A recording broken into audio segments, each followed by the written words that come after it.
ஒரு ஊரில் முருகன் என்ற ஏழை மனிதன் வாழ்ந்தான்.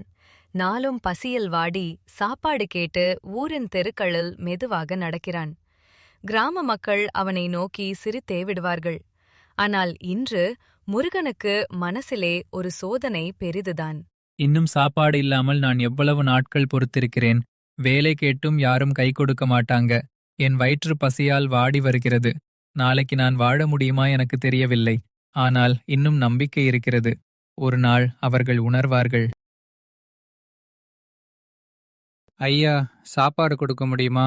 நான் உணவுக்காக வந்தேன். ஒரு சிறிய அப்பளம் கூட போதும். தயவு செய்து நான் நாளைக்கு வேலை செய்ய வருவேன்.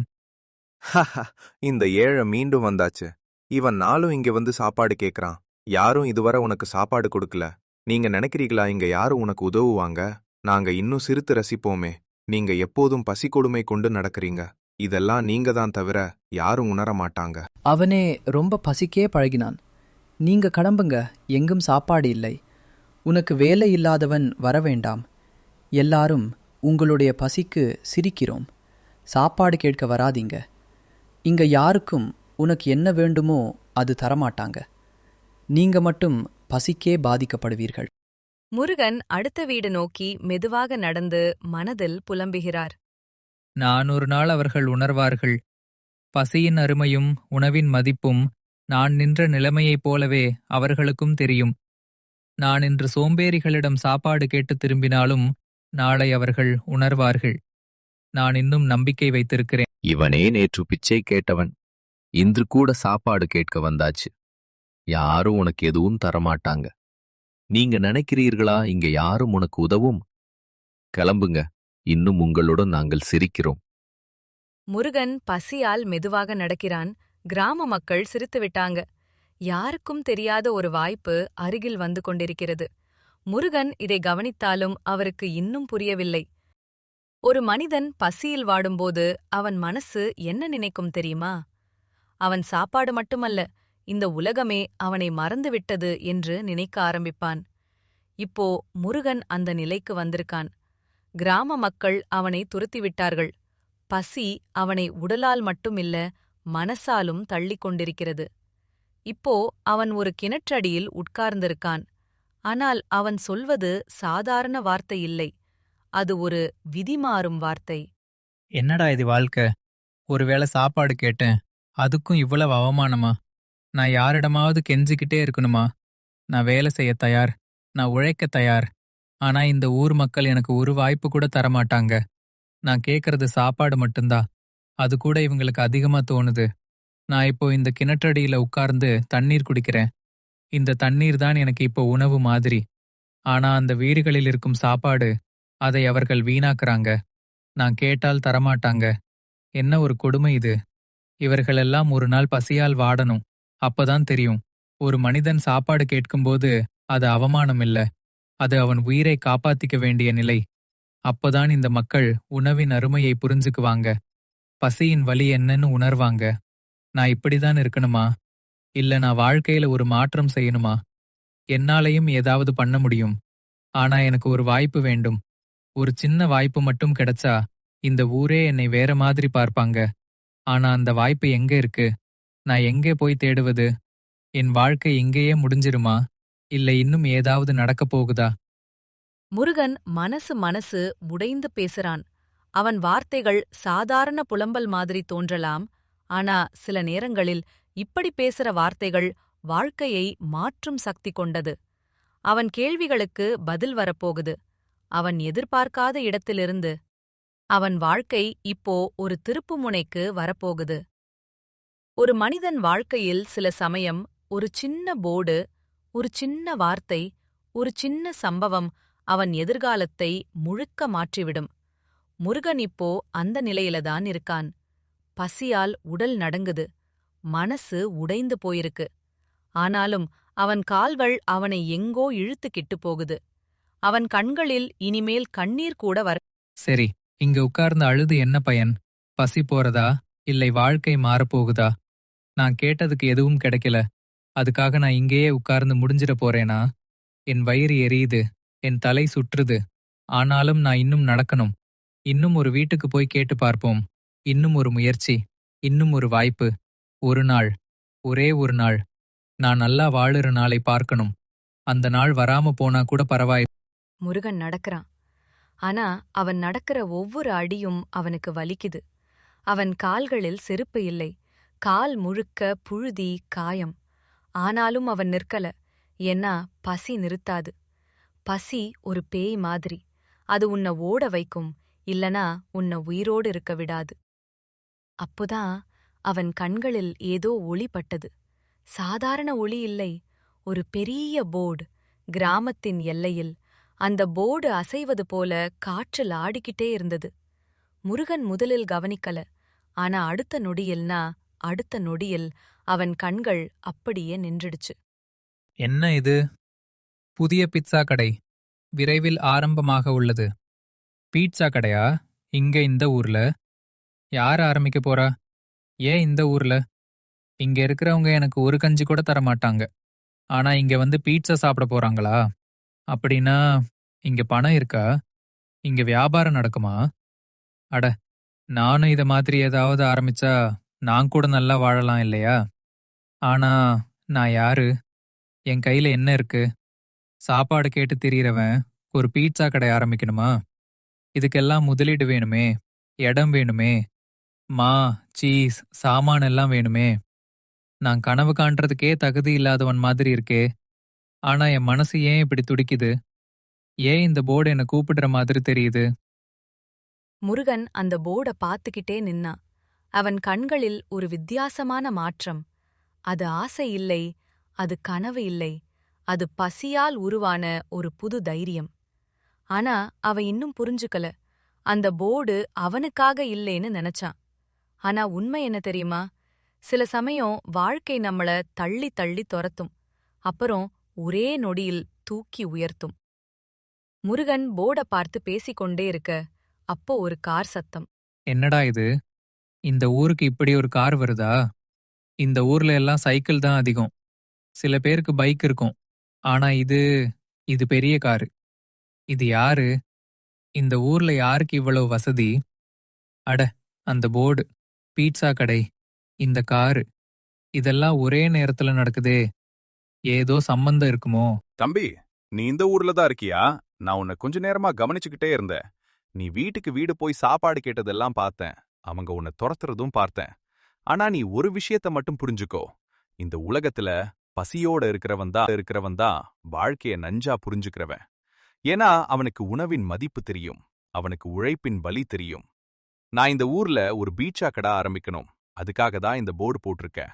ஆனா எனக்கு நேரம் கிடைக்கல. நான் எப்போதும் நகரத்துல இருக்க வேண்டிய நிலை. இங்க ஒரு கடைய நம்பிக்கையோட நடத்த ஒரு ஆள் தேவை. நான் கேட்டது சின்ன விஷயம்தான். உனக்கு சமையல் வருமா? இல்லனா நாங்க சொல்லி கொடுத்துருவோம். உனக்கு கடைய நடத்த தைரியம் இருக்கா? உழைக்க மனசு இருக்கா? ஐயா, நீங்க நீங்க என்ன சொல்றீங்கன்னே எனக்கு சரியா புரியல. நான் நான் சாப்பாடு இல்லாம இங்க திரியறவன். என்ன பார்த்து எல்லாரும் கேலி பண்றாங்க. நான் கடை நடத்துவேன்னு நீங்க எப்படி நினைக்கிறீங்க? நான் சமைச்சு தெரியும்னு சொல்ல முடியாது. ஆனா உழைப்புக்கு நான் தயார். தூக்கம் இல்லாம உழைப்பேன். பசி என்னன்னு தெரிஞ்சவன்னா, அதனால உணவை வீணாக்க மாட்டேன். ஆனா ஒரு ஒரு பீட்சா கடை, இது பெரிய விஷயம் ஐயா. நான் இவ்வளவு பெரிய பொறுப்பை எடுத்து நிக்க முடியுமா? நான் தோத்துட்டா நீங்க என்ன பண்ணுவீங்க? மக்கள் என்ன பண்ணுவாங்க? என் வாழ்க்கை இதுவரை அவமானம்தான் ஐயா. இன்னொரு அவமானம் வந்தா நான் தாங்க முடியாது. தம்பி, நீ இப்போ சொன்ன ஒவ்வொரு வார்த்தையும் எனக்கு பிடிச்சிருக்கு. நீ சமைக்க தெரியலன்னு சொல்ற. பரவாயில்ல, நான் அத கவலைப்படல. நீ உழைக்க தயாரா இருக்குன்னு சொல்ற. அதுதான் முக்கியம். சமைக்கிறது கத்துக்கலாம். ஆனா உழைக்க மனசில்லாதவங்க எதையும் கத்துக்க முடியாது. நான் முதலீடு பணம் எல்லாம் நான் போட்றேன். கடை கட்டுவது, ஓவன் வாங்குவது, மா வாங்குவது, சீஸ் வாங்குவது எல்லாமே நான் பார்த்துக்கிறேன். உனக்கு ₹1 கூட செலவு செய்ய வேண்டாம். உனக்கு நான் சொல்ல வேண்டியது ஒரே விஷயம். இந்த கடைய நீ உயிரா நினைச்சு நடத்தணும். வர லாபத்துல எனக்கு 25% மட்டும் கொடுத்தா போதும். மீதி எல்லாம் உனக்கு. இந்த ஊர்ல உனக்கு யாரும் சாப்பாடு தரல. ஆனா நீ நாளைக்கு இந்த ஊருக்கு சாப்பாடு கொடுக்கறவன் ஆகணும். அதுதான் எனக்கு வேணும். ஐயா, நான் நான் என்ன சொல்றதுனே தெரியல. நான் இவ்வளவு நாளா சாப்பாடு கேட்டு வாழ்ந்தவன். எனக்கு யாரும் ஒரு நல்ல வார்த்தை கூட சொல்லல. நீங்க மட்டும் என்ன நம்புறீங்க. அதுக்காகவே நான் உங்களுக்காக உயிரை கொடுத்து உழைப்பேன் ஐயா. இந்த ஊர் மக்கள் என்ன கேலி பண்ணாலும் பரவாயில்ல. நான் நல்லா உழைத்து காட்டுவேன். நான் ஒரு நாளும் சோம்பேறியா இருக்க மாட்டேன். நீங்க சொன்ன மாதிரி நான் இந்த கடைய என் உயிரா நினைச்சு நடத்துவேன். நீங்க எனக்கு வாய்ப்பு கொடுக்குறீங்கன்னா நான் அந்த வாய்ப்ப என் கையால வீணாக்க மாட்டேன். எனக்கு ஒரு சந்தேகம் மட்டும் ஐயா. நீங்க ஏன் என்ன தேர்ந்தெடுத்தீங்க? இங்க பல பேர் இருக்காங்க, வசதியானவங்க இருக்காங்க. ஆனா என்ன மாதிரி ஒரு ஏழை, பசிக்காரன நீங்க ஏன் நம்புறீங்க? அதுதான் தம்பி வாழ்க்கையின் ரகசியம். சில சமயம் நல்லவர்கள் தேர்ந்தெடுக்கப்பட மாட்டாங்க, அவர்கள் அழைக்கப்படுவாங்க. நான் உன்னை தேர்ந்தெடுத்ததுக்கு காரணம் நீ பசிக்காக போராடுறவன், நீ அவமானத்தை தாங்கியவன். அதனால் நீ உயரத்துக்கு போவ. நான் நாளைக்கு வரேன், கடை வேலையெல்லாம் ஆரம்பிக்கிறோம். ஆனா ஒரு விஷயம் மட்டும் நினைச்சுக்கோ, இந்த வாய்ப்பு வந்ததுக்கு காரணம் நான் மட்டும் இல்ல, இன்னொரு சக்தியும் இருக்கலாம். அடுத்த நாள் காலை முருகன் கண் விழிச்சதும் பசிய விட ஒரு விஷயம் பெரியதா இருந்தது. அது பயம். பீச்சா கடை நடத்தணும்னா சும்மா சாப்பாடு செய்ய தெரிஞ்சா போதாது. மக்களை சமாளிக்கணும், கடைய காப்பாத்தணும், பணத்தை சரியா நடத்தணும். ஆனா முதலாளி சொன்ன வார்த்தை அவன் மனசுல ஒலிச்சுக்கிட்டே இருந்தது. நீ பசியை அறிந்தவன், அதனால் நீ வெற்றி பெறுவாய். நான் இதுவரைக்கும் எதையும் தொடங்கி பார்த்ததில்ல. வாழ்க்கை முழுக்க ஒரே வேலை. சாப்பாடு தேடுறது, ஒரு நாள் உயிரோட இருக்கணும்னு போராடுறது. இப்போ நான் ஒரு கடையை நடத்த போறேன்னு சொன்னா என் மனசுக்குள்ளே ஒரு பயம் இருக்கு. நான் முடியுமான்னு. ஆனா இன்னொரு பக்கம் என் மனசு சொல்றது, முடியும். நீதானே இத்தனை நாளும் தாங்கி நின்னவன். இந்த வாய்ப்பு எனக்கு கிடைச்சது. இது என் வாழ்க்கையோட கடைசி வாய்ப்பு மாதிரி இருக்கலாம். இதை நான் வீணாக்க கூடாது. இந்த ஊர் மக்களை என்ன மனிதனா பார்க்கணும். அவங்களுக்கு நான் சாப்பாடு கேட்டவன் இல்ல, சாப்பாடு கொடுக்கறவனா மாறணும். அப்போ முதலாளி அனுப்பிய ஒரு சமையல் ஆசான் வந்தார். அவர் முகத்தில் கடுமை, கையில் பட்டியல். அவர் பேசும் விதமே ஒரு கட்டளை மாதிரி இருந்தது. அந்த மனிதன் சிரிச்சாலும் பயம் வரும், கோவப்பட்டால் ஊரே நடுங்கும். நீதான் முருகனா? சரி, கேள். நான் உனக்கு பீட்சா கற்றுக் கொடுக்க வந்திருக்கேன். ஆனா இது சாதாரண சமையல் கிடையாது. இந்த மாவை தொட்டாலே தெரியும் உனக்கு மனசு இருக்கா இல்லையா. இந்த அடுப்பை பார்த்தாலே தெரியும் உனக்கு பொறுமை இருக்கா இல்லையா. பீட்சா சுட்டா போதாது, சரியான நேரத்தில் எடுக்கணும். அதிக நேரம் இருந்தா கருகிடும், குறைஞ்ச நேரம் இருந்தா சமைக்காம போயிடும். இது போலதான் வாழ்க்கை. சரியான நேரத்துல முடிவு எடுக்கணும். நீ என்ன நினைக்கிற? நான் ஏழை, எனக்கு வராதுன்னு நினைக்காத. ஏழைங்க தான் வாழ்க்கையை கற்றுக்கொள்றாங்க. பணக்காரங்க சாப்பாட்டை வாங்கிக்கிறாங்க. ஏழைங்க தான் உணவோட வலியை உணர்ந்து சமைக்க கத்துக்கறாங்க. அண்ணே, எனக்கு உண்மையிலே சமைக்க தெரிஞ்சதுன்னு சொல்ல முடியாது. ஆனா பசிய நான் நன்றா தெரிஞ்சவன். நான் சாப்பாடு இல்லாம கஷ்டப்பட்டிருக்கேன். ஒரு மனிதன் பசிக்குள்ள இருக்கும்போது அவனுக்கு ஒரு சிறிய உணவு கூட பெரிய சுகமா இருக்கும். நான் அந்த பசிய பார்த்தவன். அதனால நான் சமைக்கிற ஒவ்வொரு துண்டும் என் உயிரை போல பாத்துக்குவேன். எனக்கு கத்துக் கொடுக்குங்க. நான் முழுசா கத்துக்கிறேன். நான் தோக்க மாட்டேன். அடுத்த நாள் காலை சூரியன் உதிச்சது. ஆனா முருகனுக்கு அந்த சூரியன் சாதாரண சூரியன் இல்ல. அது அவன் வாழ்க்கைக்கு புதுசா பிறந்த நாள். கடை முன் பெரிய போர்டு, முருகன் பிக்கா கோர்னர்னு எழுதப்பட்டிருந்தது. முருகன் அமுருகன் அந்த எழுப்ப பார்த்ததும் அவனுக்கு நம்ப முடியல. நேத்து வரை அவன் பெயர் யாருக்கும் தெரியாது. இன்று அவன் பெயர் ஒரு கடையில் பெரிய எழுத்தில். என் பெயர் இந்த போர்ட்ல இருக்கே, முருகன்னு. இதுவரைக்கும் என் பெயரை யாரும் மரியாதையா கூப்பிட்டதே இல்ல. எல்லாரும் ஏ போ பிச்சைக்காரான்னு தான் சொல்லுவாங்க. இப்போ என் பெயர் ஒரு கடை போர்டுல இருக்கு. இதை நான் கனவுல கூட நினைக்கல.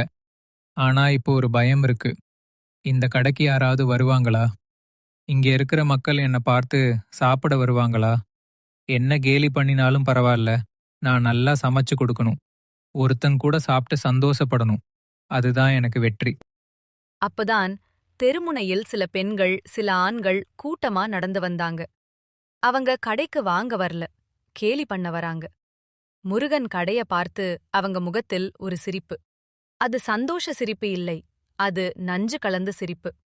ஓஹோ, இது என்னடா புதுசா இருக்கு? நம்ம ஊர்ல பீட்சா கடையா?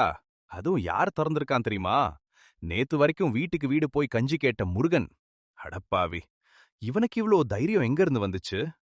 இவன் கையால பீட்சா செய்தா அது பீட்சா இல்லடா, அது பசியோட கலந்த அவமானம். நாங்கெல்லாம் இங்க வந்து சாப்பிடணுமா? ச்சே, இதை விட நாங்க செத்துரலாம். இவன்கிட்ட வாங்கி சாப்பிடுறதுன்னா நம்ம வீட்டோட மரியாதை போயிடும். நம்ம ஊர்ல யாரும் இவன்கிட்ட சாப்பிடக்கூடாது. இத நான் இப்பவே சொல்றேன். அதான் நான் சொன்னேன்ல, இந்த முருகன் ஏதாவது பண்ணி பெரியவனா ஆகிடுவான்னு நினைக்க கூடாது. இவன் கையில எதையும் கொடுத்தா அது கெட்டுப் போயிடும். நேத்து வரைக்கும் எங்க வீட்டு வாசல்ல வந்து அம்மா சாப்பாடுன்னு அழுதான். இப்ப பாரு, கடை தொறந்து நிக்கிறான். என்ன பீட்சா செய்வான்? மாவ கூட சரியா பிசைய தெரியாதவன். இவன் சமைச்சா வயிறு கெட்டுப் போயிடும். அப்புறம் நம்ம ஊர்ல எல்லாரும் மருந்து குடிக்க வேண்டிய நிலை. முருகன் அந்த வார்த்தைகளை கேட்டான். ஒவ்வொரு வார்த்தையும் கல்ல மாதிரி அவன் மார்பில் விழுந்தது. சிரிங்க சிரிங்க இன்னும் சிரிங்க. எனக்கு பழக்கம்தான். என் வாழ்க்கை முழுக்க அவமானம்தான். ஆனா அந்த அவமானத்துக்குள்ள நான் ஒரு விஷயத்த கத்துக்கிட்டேன். நான் கஷ்டப்படும்போது யாரும் வந்ததில்ல.